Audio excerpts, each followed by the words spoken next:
Melachim chapter 6 starts off with another scene of Elisha and the Bnei Navi, the children of the prophets, and they always have to worry for their sustenance, right? They're not working, they're yeshiva students, and they're sitting and they're on the banks of the Jordan, and they're there on the Jordan River, and they need some wood to make a fire, to heat up some food, and so one of them takes a axe and he starts chopping the wood.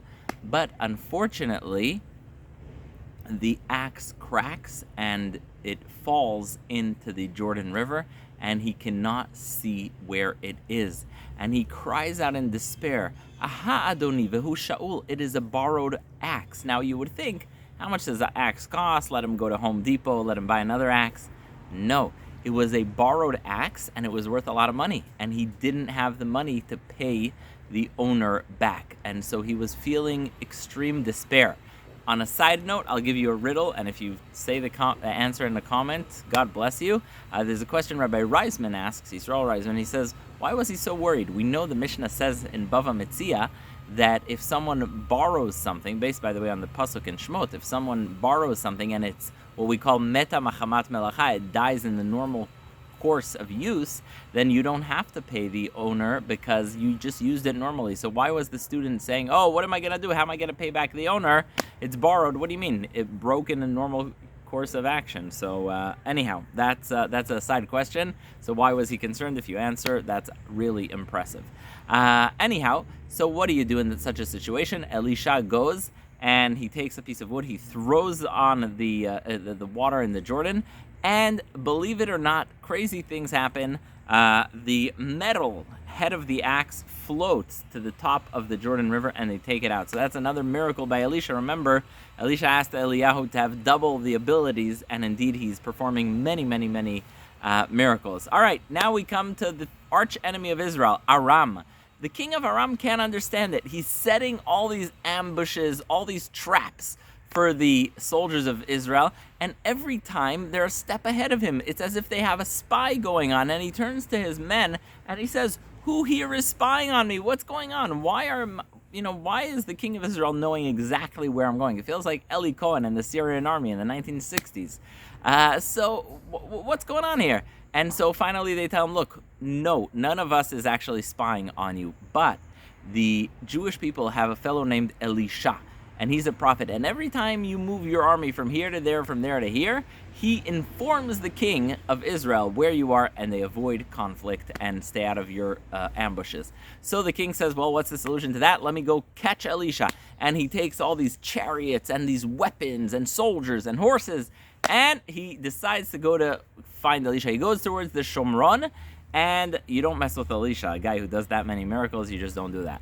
Anyhow, here's what he does. He tries to find them, but Elisha does a miracle with God, and their eyes are blinded, and they are led towards the Shomron, the city of Shomron, and they are in horror as they see around them thousands of chariots of fire and horses of fire, similar to when Eliyahu Navi went to the heavens with the chariots of fire.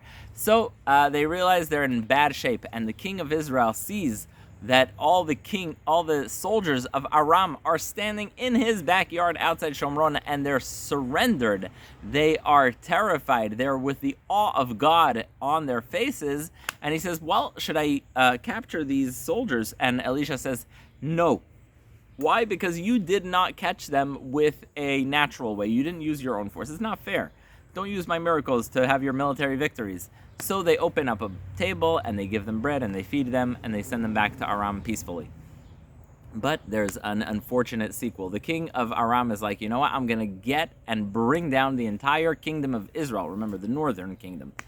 And he sets siege to Shomron, the capital city that was built by the father of Achav, Omri. And he sets siege, and there's famine, starvation. People don't have food. And the king is walking around, and he looks, the Jewish king, the king of Israel, and he looks, and a woman screams to him from the top of the wall of the city. She says, my king, we're all going to die from famine. And she says, we have a terrible situation.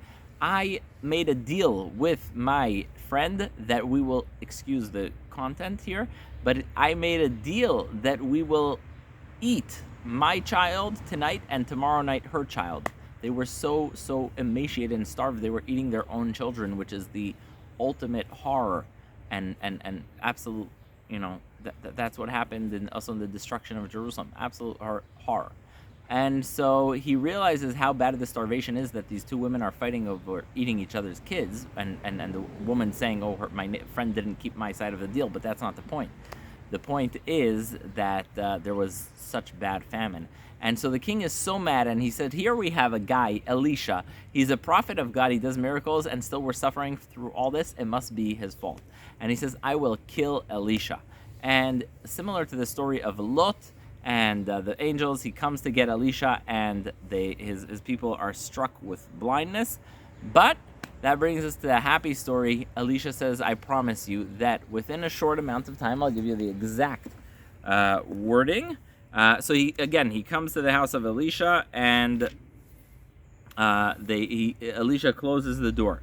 And Elisha says to them, listen, I promise you that tomorrow there will be tons of food. No rain, no nothing. Tomorrow there's going to be tons of food. I don't want to be a spoiler, so Perek Zayin, join us to get the sequel and to what happened with the Tzarat of Gehazi. Thank you for listening.